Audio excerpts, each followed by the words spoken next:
the energies right now is crazy. Like it's sleepy time because you are Aries, and right now we're in Scorpio season, and Aries is like the polar opposite of Scorpio. So you're feeling the Mars energy too. Scorpio is Mars as well, but it's like psychological Mars versus aggressive Mars, you know, like Aries and Scorpio. So you're getting hit by that energy too.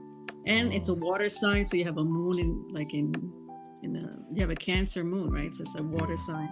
It's water season. Scorpio is water season. And then it's like I've been trying to like avoid emotional people lately too, like real emotional people. Yeah.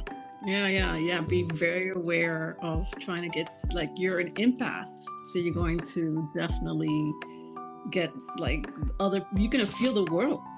You're gonna feel the world, not just one person. Like you're gonna just be in the energy of feeling other people's trauma. You know, it's like being a rabbi. Like, you know, I don't know if you know this, but like rabbis become rabbis in their 60s, 70s years. I don't know if you knew that. There's rabbis, there's no young rabbi. Like that doesn't exist because they believe that you have to be experienced in life to become a rabbi, not just because you went to school, not because you know so and so. So it's the same thing with spirituality, like, you know, and it's the same thing with healing. And if you're not ready to embrace that part of yourself right now, that healing and experience life, and you want to rush, you're not going to be skilled or seasoned, if that makes sense. Yeah. Have you ever came across somebody that was young that you knew had abilities, but they were kind of like using them for the wrong reason? Yeah, unfortunately. Some people know their power and they use it to manipulate, manipulate energy, manipulate people, manipulate emotions. And they go to the dark side, right? Because there's a balance, there's light and there's dark. One can't function without the other. It's just the universal law. So unfortunately, you see people wanting to go to the dark side versus the light side, if you will, of spirituality or any spiritual gifts or powers, right? It's like X-Men, if I had to compare. There's like the villains and then there's like the heroes, right? It's a balance. Yeah, it's like X-Men is my life in a nutshell. It's like all the stories and stuff, because I've been watching Low-Key, and I was just like, damn, all this stuff relates to, stuff that I know, information, quantum physics, and because it's like this season 2 is like a Loki is someone, or it's an entity, it's a god, but they were created to make others great. But the Loki is always alone. They're always destined to be alone, but they're also like this jokester, and they switch from, being good and being evil, so to say. They switch back and forth. That's what a Loki does. Yeah. But they live all these different lives, and they live forever, and they have all these different experiences. And I was just like, wow. Because I like watching X-Men and cartoons. Yeah, yes. I was watching his show on Disney. I think I watched a couple of episodes, if not more, with Owen Wilson. Yeah. And it's about time travel. Yeah. I liked it. Yeah, because it's deep. If you don't get like quantum physics, you're gonna be lost. But it's like, to me, it all makes sense because the episodes are actually how I used to dream as a kid. So I would dream in these different layers, and I would like time slip, go to other lives, and I knew where I was at, but I knew I was going through like 10 different life experiences in one dream, and I would actually remember it.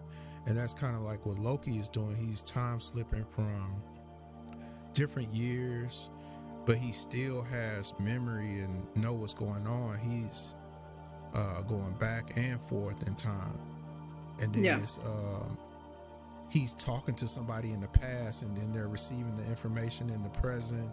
And that's kind of like how you get your intuition. It's like you start realizing certain things from the past were speaking to you all along, and now you're in the present realizing what it is.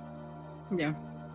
It's kind of like Back to the Future was my first ever show or movie that had to do with time travel. And I loved, at that time, I loved Michael J. Fox. And so he came up with this movie, Back to the Future. And my brothers and I always watched that movie. Like, we probably watched it like 100 times. But it was a 3-part series. It's like part 2, part 3, and it all coincided, which was beautifully made. I don't know if you saw all 3 parts of Back to the Future. Yeah, it's a lot of hidden gems in Back to the Future, but you got to go back and watch it, like the very first one. Yeah. There's certain synchronicities put in there. And that's how things happen. That's how kind of like the tarot works and intuition. It's these synchronicities, and it's like these things keep happening, and it's kind of, even when you don't try to pay it any attention, it's like it forces to gather your attention some kind of way. Yeah. So it's like as you go outside, you might see something or a certain color, or you see certain numbers, and then you keep wondering why it repeats and what does it mean. And then, you know, most people, they don't look. They just think it's a coincidence or deja vu, not realizing what it is. With tarot, you specifically have to always be, I mean, for me, when I read it, I have to be very mindful of not saying a time, a specific time. And so when I say this is the energy, it's either happening or it will be happening. That's up to the person that I'm talking to discern. I don't know. I don't know their life. So if that makes sense now or later, it doesn't even matter. You know, you came to me, and, you know, whenever it unfolds because time is linear, right? In tarot. You could go back and forth. You could go to the past, you could go to the future, you could be in the present, or other dimensions.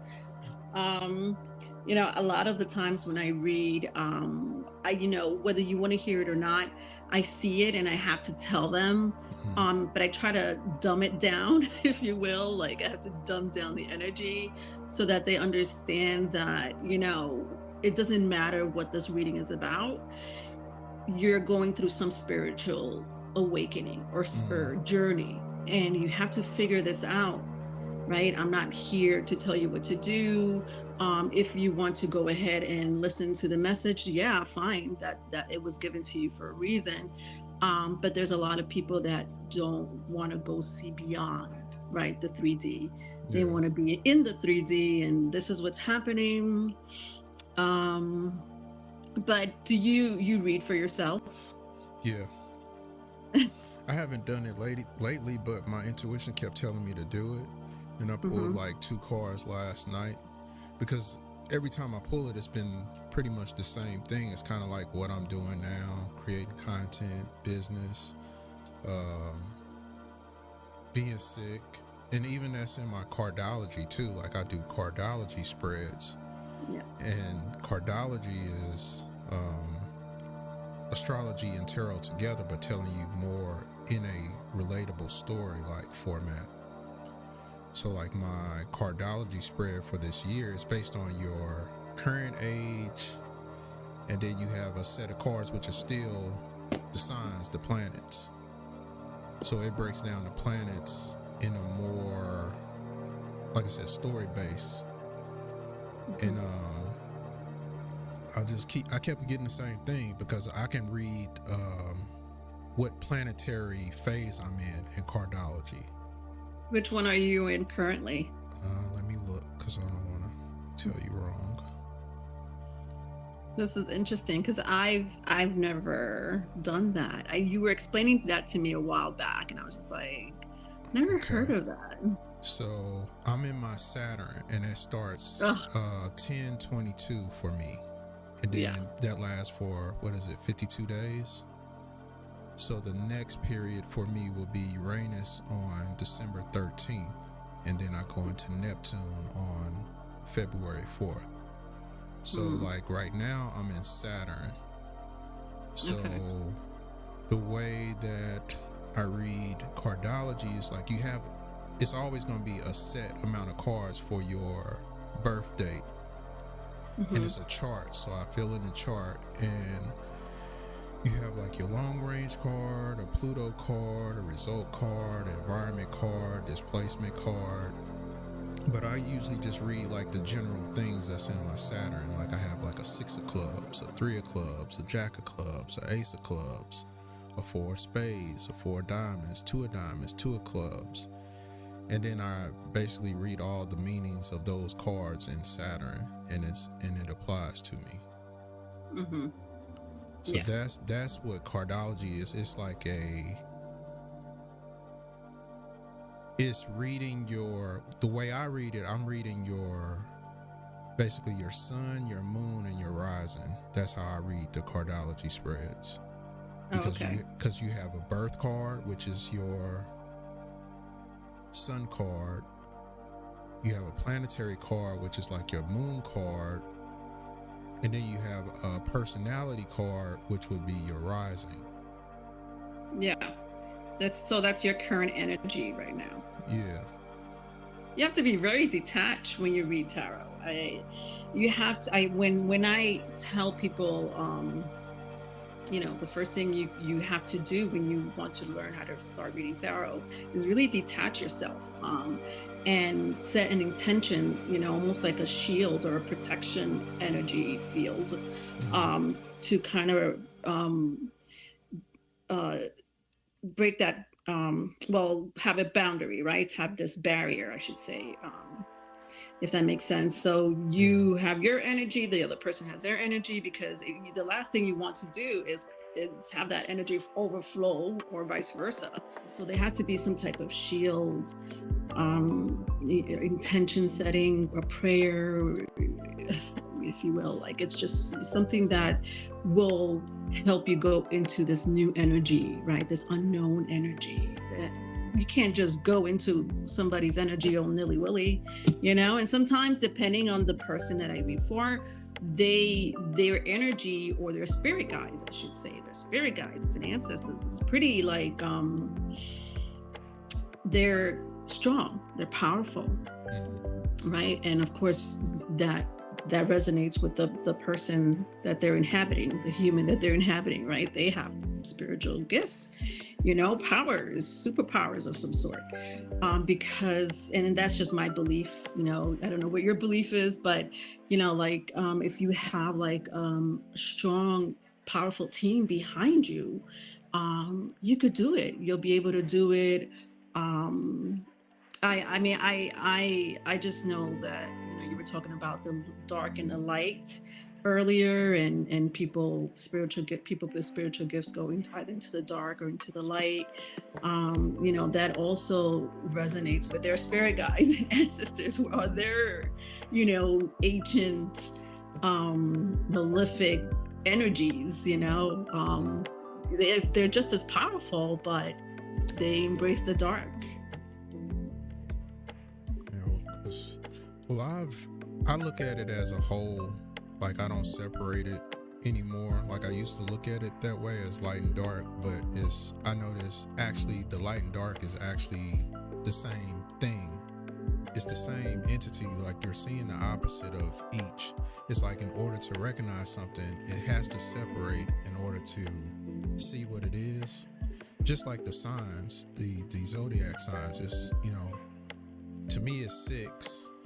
And then it's split down the middle to where you can see the opposite energies of those 6 energies.